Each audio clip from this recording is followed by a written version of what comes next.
Hey, friends. Hello. Brenda here. How are you? I'm doing my regular Thursday live at a different time. Usually it's 7 p.m. Eastern, but today it's 3 o'clock for me. Let me know where you are watching from when you come on in, say hello, and yeah, let me know where you are. I have a parent meeting tonight, so I had to switch my usual live at 7 tonight to do it at 3 today. And I thought a good topic, hopefully you did too, was all about sweeteners. And in particular, I'm going to tell you a little bit about allulose in case you've never heard of it. You don't know what it is or why you'd want to use it. But I've been experimenting with it lately, and yeah, I've got a lot to say about it, so I wanted to share with you all about it, and I'll go over some other sweeteners that I use in my recipes as well. So before we start, while people are coming in for this, I wanted to tell you a couple of things. Hopefully you all know me, and if you don't, my name is Brenda, and I am Sugar-Free Mom. And I've been blogging since 2011, and I share low-carb, keto-friendly recipes for the whole family. And I wrote a cookbook, Naturally Keto, and it was released in October. And everyone who has purchased the book or has written a review on Amazon, I also am offering like a free ebook every time like you do that. So if you haven't written a review on Amazon or purchase the book, simply purchase it or write a review and just send me a copy of the receipt or the review to naturallyketobook@gmail.com. I have a little thing for that. Here it is. And I will send that right to you, an ebook. My ebook this month is my top 20 best recipes of 2019. It's a good one. A lot of awesome recipes. Oh, I gotta get rid of that. I can't have that scrolling down there. That will irritate me. There we go. All right, so the other thing I wanted to tell you about before we start is today I shared a post with all about Epic meat bars, and I talk about how I eat 20 total carbs a day or less and how I do it. And you can read that, post. You can go to my website, sugarfreemom.com, and read about that post. But the biggest thing is I, over the last year, have swapped choosing fat snacks for protein instead. And I've upped my protein. And one of the best ways I do that is with these Epic meat bars. These, the chicken, sriracha, and the venison salt and pepper are only 2 grams of carbs. That's it. And so these are perfect. I put them in my purse. I grab and go. Like, I'm a busy mom of 3 and I am going somewhere every day. Every day this week I had multiple appointments with the kids and myself, and it's crazy. And so when I need something to eat and I'm hungry, I eat protein. So that's how I do it. But you can go on there. On my website, they are giving a code SURVIVE20 for 2020 and surviving the carb count, and you get like 20% off. So totally worth it. All real food ingredients, no crap in them, just the meat and salt and maybe onion powder or something, celery powder. I can't read it without my glasses on. Yeah. Okay. Anyway, yeah, so let me see. All right. So now I'm going to put on these that have a yellow tint to them. These are my day blue blocking glasses because I'm on the computer so much. I know they look funny, and they're a little bit yellow. But anyway, this way I can read and say hello to everybody. Hi, Christy from the Caribbean. Lucky you. Hey, Patricia from New York. Josephine from Norway. Dusty from Oklahoma. Joe from Delaware. Darlene from New York. Christine from Florida, Kathy from Tennessee, Selena from Montana, and Ratna from Minnesota. Hi, guys. Thanks for joining. I'm so grateful. I love to have you guys joining and watching. All right. So today we're talking about sweeteners. So leave your comments below. What's your favorite sweetener? Or if you have any questions, let me know. I'd be happy to answer those for you. But in particular, I'm going to talk about allulose. But if you follow my recipes and you know about my recipes, I often just use stevia, liquid stevia, and swerve, because I found that some people complain about aftertaste with both. So for instance, like some people say that stevia is bitter. I've been sugar-free since like 2004. And I don't notice any aftertaste with stevia at all. But some people do notice that. And then some people with Swerve or erythritol notice like a cooling effect. And I have noticed that. But when I find when you combine the two in like a baking recipe, that you can actually, you cancel out any aftertaste from either one of those. So I use those a lot in my recipes and in my cookbook. I've shared, if you have it, on page 31, all about keto sweeteners, really in depth, about erythritol, about monk fruit, about stevia. I'm not going to go in depth today. So if you have the cookbook, read page 31 and 32 and 33. I'll go into more about that. But tell me your favorite sweeteners and what you like to use. I'll tell you a little bit about why I started with stevia, because back in 2004, there weren't all these sweeteners on the market as there are today. I mean, there's so many. You have so many options. It was really Splenda or aspartame or all these artificial things, or stevia. So I chose stevia. Well, originally when I started sugar-free, I chose Splenda, and I did that for a couple of years. And then after I realized, holy cow, I'm just as bad craving that stuff as I was for white refined sugar. So I quit it. And I just went to stevia back in 2006. I switched over, and I haven't looked back. I don't touch artificial sweeteners. So today, all of the things that I am talking about are natural sugar-free sweeteners that do not spike your blood sugar. And they are perfect for diabetics, and they are perfect for people trying to be on a low-carb or ketogenic diet. So that's what I'm talking about today. I always get a few comments, especially in January with new people coming to my website and coming to my Facebook page. I'll share a recipe. I have no idea why they're on Sugar-Free Mom page, but they'll see a recipe and say, oh, that's just artificial sweeteners for a recipe. And it isn't, so they don't really know any better. And I just try to educate, and hopefully you guys do too when you see people commenting, thinking that these are artificial sweeteners. Now, I will say, when I first heard about erythritol, I use the brand Swerve now. This is their confectioners. It's so good. They also have a brown sugar that packed just like brown sugar. It's fantastic. When I first heard the word erythritol, I thought, I'm staying away from that. That sounds like a chemical, but it is not. It is naturally occurring in fruits and some starchy vegetables. And then they whatever they do, they make it so that it can be cup for sugar. But the disadvantage of it is that it is not as sweet. So if you are making a recipe and trying to replace something in a recipe that's 2 cups of sugar, and you're trying to replace it with Swerve, the same amount, it's not going to be as sweet. So what I do is I use less Swerve because you don't want that cooling effect. And I add liquid stevia. Liquid stevia, I use the brand Sweet Leaf. There are other brands. I also like Pure, which they have the vanilla, and they have tons of different flavors. This toffee one, English toffee, is so good in my coffee. So good. Vanilla cream they have chocolate, they have berry, they have coconut, they have cola. They even have a root beer. Now I'll say, if you were a Diet Coke addict, today I am having my seltzer, black cherry. If you were a Diet Coke addict, I've tried their cola, and I didn't think that it couldn't replace the Diet Coke that I used to love.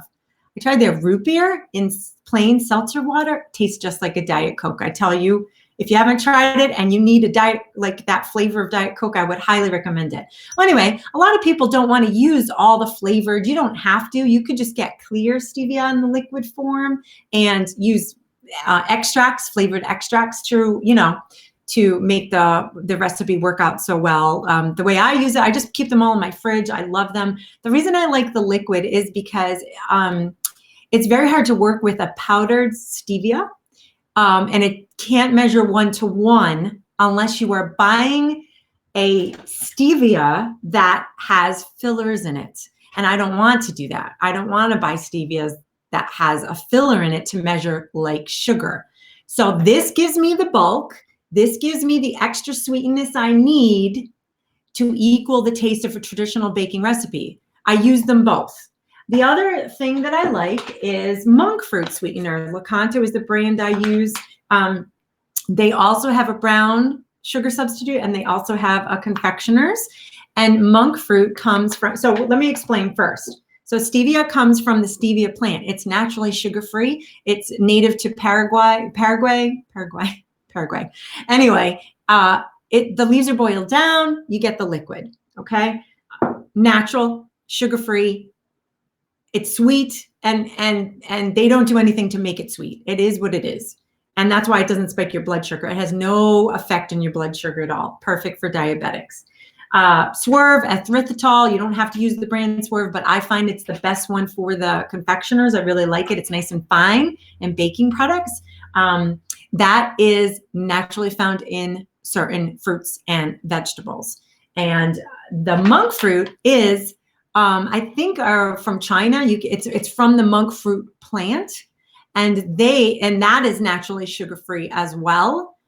So that won't spike your blood sugar. So all three of those are really, really good. Oh, I wanted to share with you too. If you don't like water, just like plain water or plain seltzer, you can put the stevia. The Sweet Leaf brand has water drops that are just perfect. You just put a couple, drops in there, and you can get great flavored water if that's your thing. My kids like that.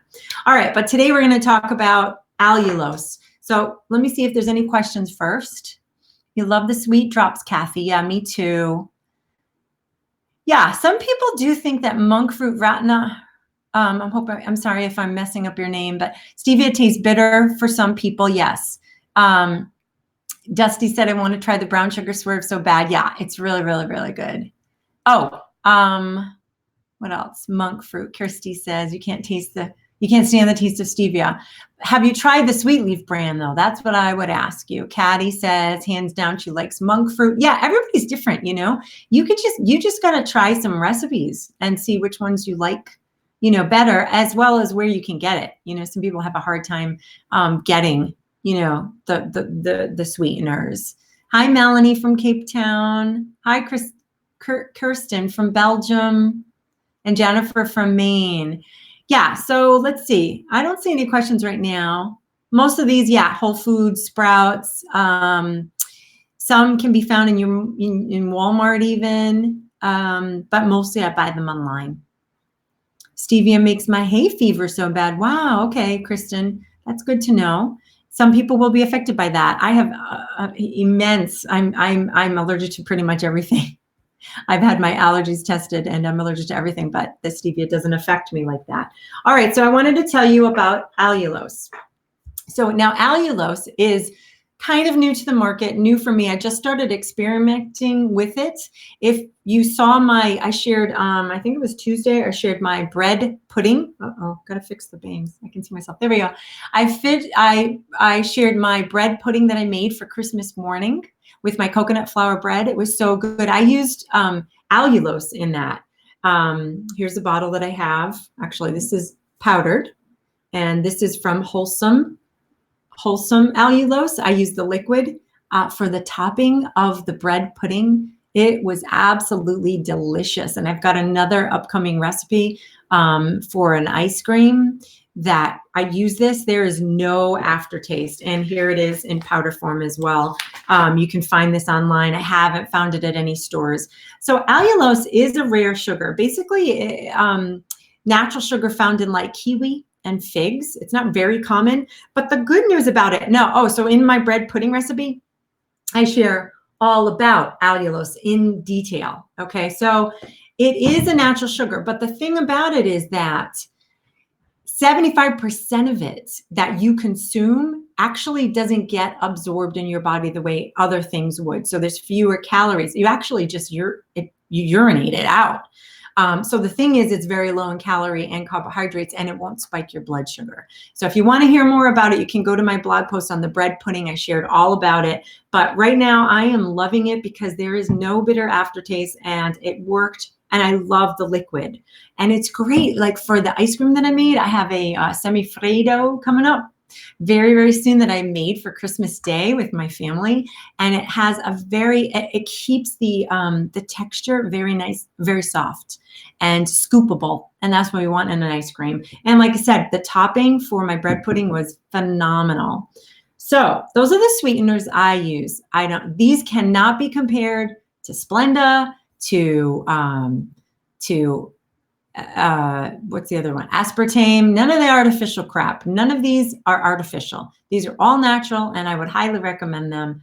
I'm not sponsored by any of them, so I'm not sharing that because I'm going to get paid for it. So I'm not sponsored at all. I'm just sharing what I use and what I like. So if you have any questions, you can certainly leave them for me. What about dextrose in products? Sam said, yeah, no, I avoid dextrose and maltodextrin. I don't use any of that. That is artificial, and that causes me to crave. Whenever I have a product that has any of that in it, I will not use it. I avoid it. I always look at the first 5 ingredients of any product that I purchase. The ice cream recipe, Lisa, will be coming very soon. Not yet. The bread pudding is there, though. And like I said, the Epic bars, 20% off, Survive 20 at checkout for that. I shared that today. Monk fruit sweetener has been the best for me, Trish says. No aftertaste, no cooling effect. Yeah, you know, it's really funny because I've been doing this a long time and I constantly get questions, or I sometimes get comments about this was the worst recipe. That mini, you know, that 1 minute chocolate cake was terrible. It was so bitter. Well, it might have been that, you know, your sweetness level is different than my sweetness level. I'm used to a lot less sweet things after doing this since 2004. And if you didn't add enough sweetener, well, that was the reason it was bitter, because chocolate can be bitter, especially unsweetened cocoa powder. It can be bitter if you don't add enough sweetener to it. And if you don't like stevia, then maybe you need to try it again and use something else that you might like. It's not the recipe. It's that your taste buds aren't used to having less sweetener. And remember, it's never going to taste like a traditional high carb product. You know, that's something you have to get used to as well. So when I get those comments, I just try to be very graceful and very kind in my responses. Are there lots of people on keto who are diabetic? Probably. I don't know. I think a lot of diabetics are concerned that they're going to go into ketoacidosis, and that's not the same thing as ketosis. But it's definitely safe. All of keto is definitely safe for diabetics and actually good for you, you know, to lower your blood sugar. But how about something? Coconut sugar, Zahara, is sugar. It is a less refined than a white refined sugar, white table sugar, but it's still sugar. And maybe you want to use it for your kids. But if you're trying to be in ketosis and you're trying to use it for yourself, you will not get into, it's going to spike your blood sugar.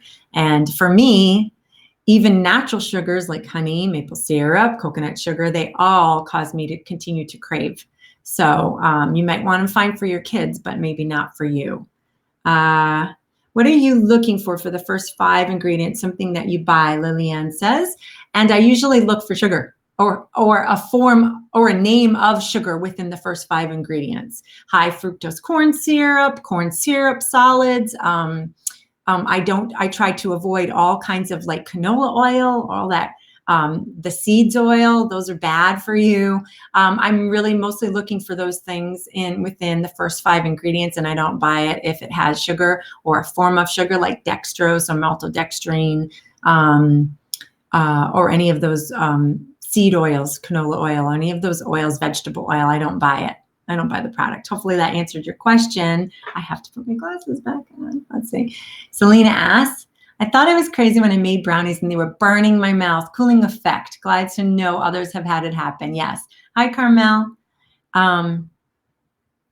Yeah, so that definitely, you can definitely have an effect with certain products. Okay, so what about xylitol? Yeah, so xylitol, I've heard, I do not work with xylitol because I have a dog, and it's been known if it can hurt dogs, it can kill dogs, it can cause death, xylitol. So I do not use it in my house, but I've heard it's really #1, the best for, you know, to measure like sugar and sweet like sugar and taste like sugar, but I don't use it because if you have a dog in the house and they happen to get into it, it can be lethal. So for me, I don't use it, but I've heard wonderful things about it. Okay, so I wanted to tell you more. I forgot to tell you this, more about allulose.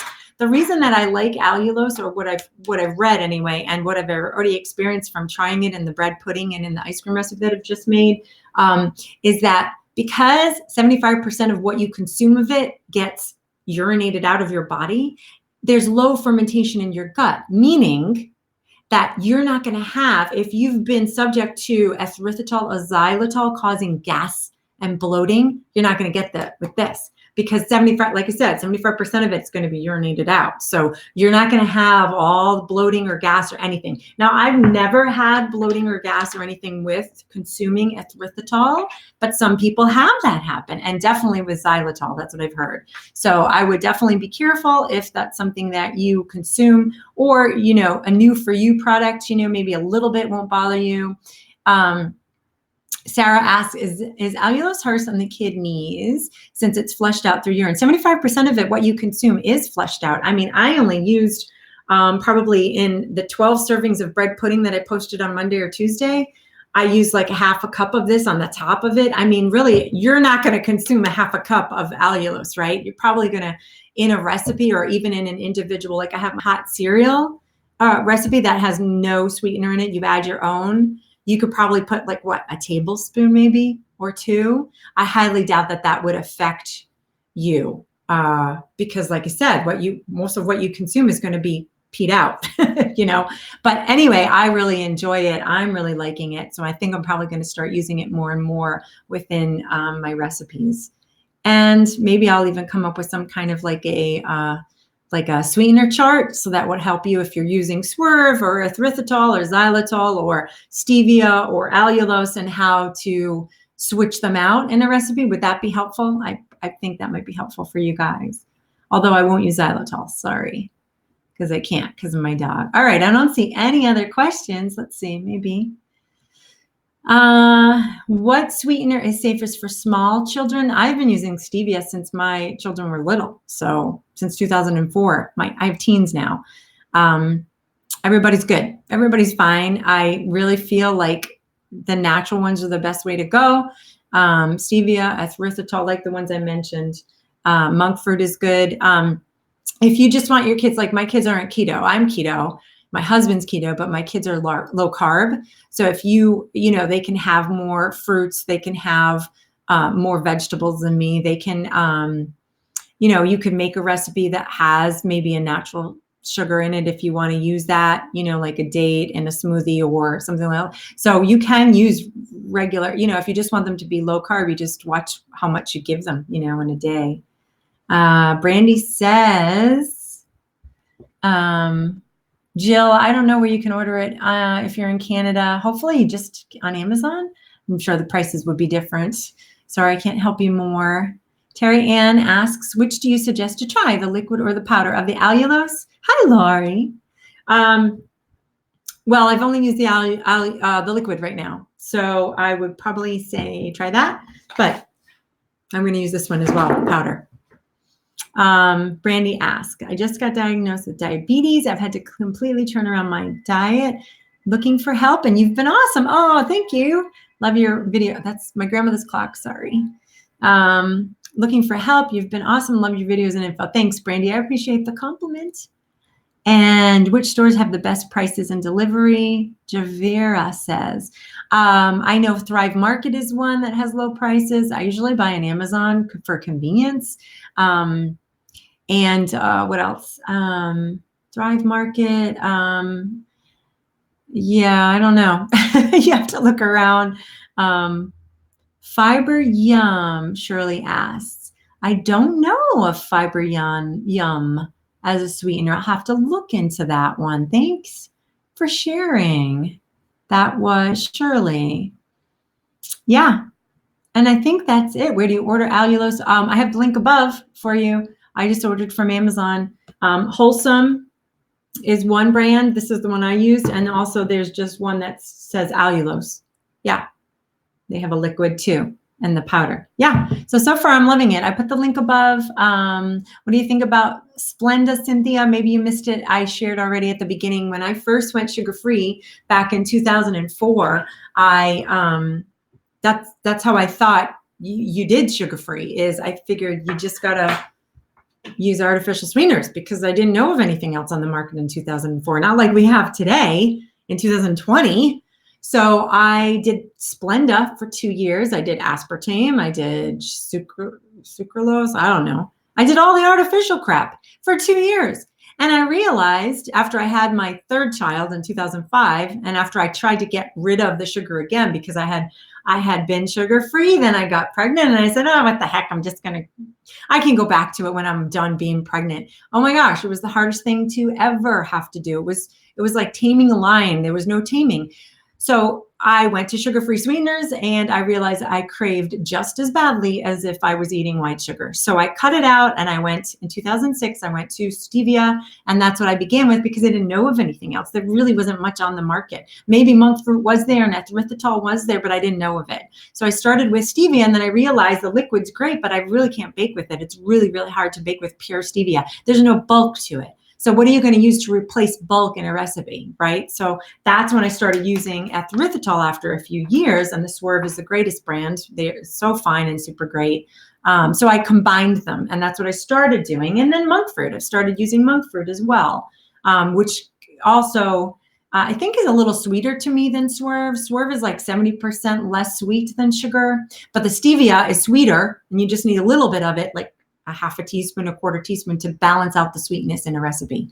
But some people complain and say this recipe sucked, blaming me, but maybe it's because you're, like I mentioned, your taste buds aren't used to less sweet things, or you're comparing it to traditional high carb desserts that are so sweet. You know, you get used to it after a few years. You really, really do. All right, let's see. Another question. Lavinia. I love sugar, but being so toxic, I wanted to ask which of the sweeteners has the better taste, most close to sugar. Right now, my vote is probably, I guess allulose, but I think monk fruit is definitely in there because you can measure it 1-for-1 for the sugar, and it's just as sweet. So with monk fruit sweetener, you don't need stevia.